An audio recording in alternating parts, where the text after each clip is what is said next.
note the request for the physical AGM there, and we will, in guidance with whatever the Companies Act and SEBI and the stock exchanges provide, we will take note of your request and try to hold the same in the next year there going forward. Moving to the next question there. The question was about the growth of the company there, where you've seen the revenue for the last quarter, which was more or less flat as mentioned. Our company is not in a run rate business or a manufacturing business there. It is a project-based business there. The growth of the company, if you see, can be seen over the period of a year, not measured over quarter on quarter there. Depending on execution and the project completion, one particular or two particular quarters, you may see flat there. However, and this can be seen historically also in the earlier quarters in the past few years there. So it cannot be measured over on a quarter to quarter basis, but on a year to year basis, you are seeing the growth momentum which has been there, as you have mentioned all the figures on a CAGR basis there. So that is how our company would be measured there. In terms of revenue and margin, revenue guidance and margin there. While the company, we are making full efforts to ensure that all the projects are margin accretive there. It is as per the listing agreements and in adherence with our internal policy, the company does not provide any forward-looking statements or projections or outlooks. So hence, it is very difficult for us to comment on how the growth will shape up there. You've seen the growth that the company has taken on. Whatever orders we are receiving, we are also disclosing to the stock exchanges. So I think that can be one measure that can be looked up to. We were asked on the government, the share of public sector and government in the business there. It is roughly around 14 to 15% of the entire business there. What part of the business is on the tendering is done through tendering? That is, in terms of business confidentiality and this, it is difficult to put a number out there. But yes, there is, whatever information is as per the guidelines, that is being made available there. In terms of capital work in progress there, the capital work in progress has been incurred for the NABARD project there, where we are providing core banking as a service. It is the CWIP is done to build a platform for the NABARD project there. So that is the capital work in progress there. The lease receivables that you are referring to reflect the company's engagements under device as a service model, where IT hardware is provided to clients as part of the managed services there. These receivables pertain to the receivables also pertain to all the DAS products, and these lease outstandings that you are seeing are for the products procured under these arrangements.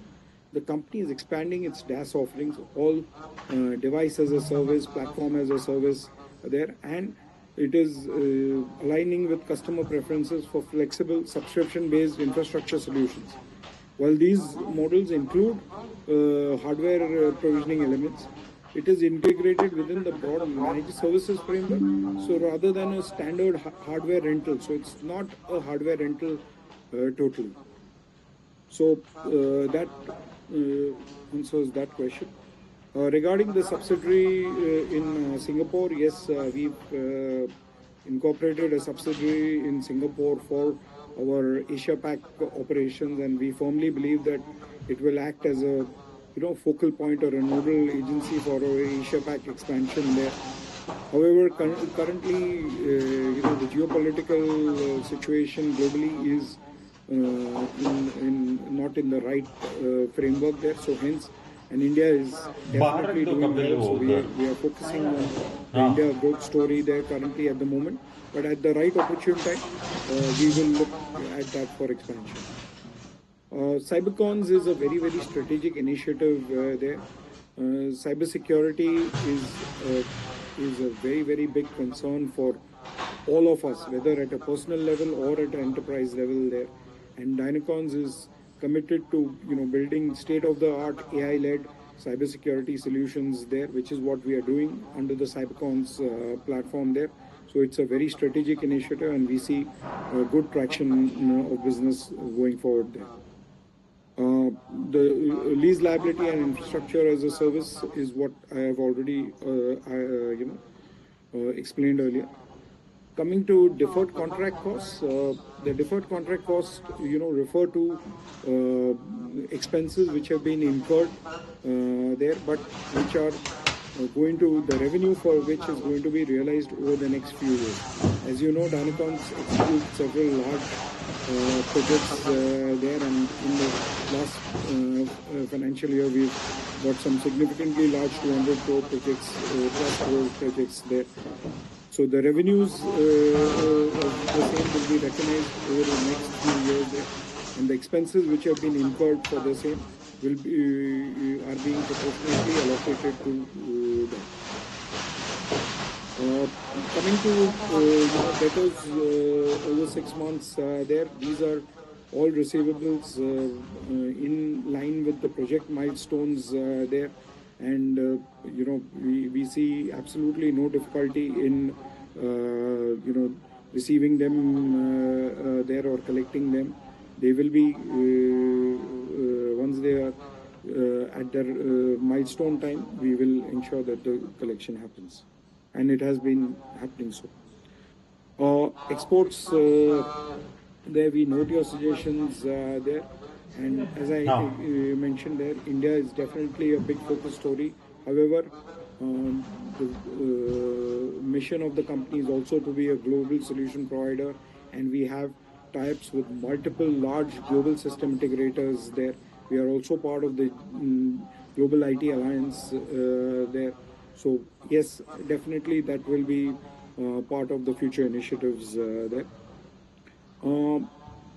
In terms of the business model there, my colleague director Parag Dalal has already mentioned the 4 strategic pillars of our business model there, which is data center and cloud, network and security, workplace solutions, and managed services.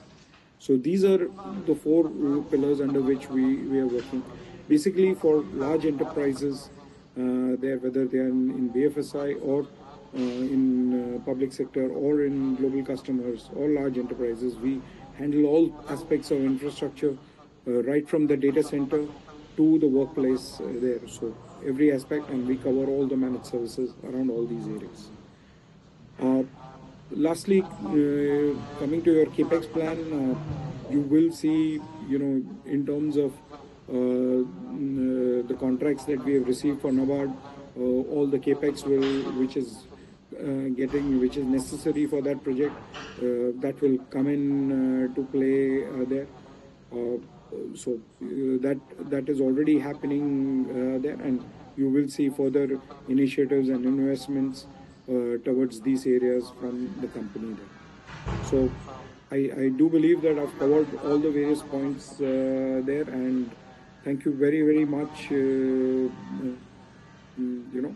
for this. Thank you so much.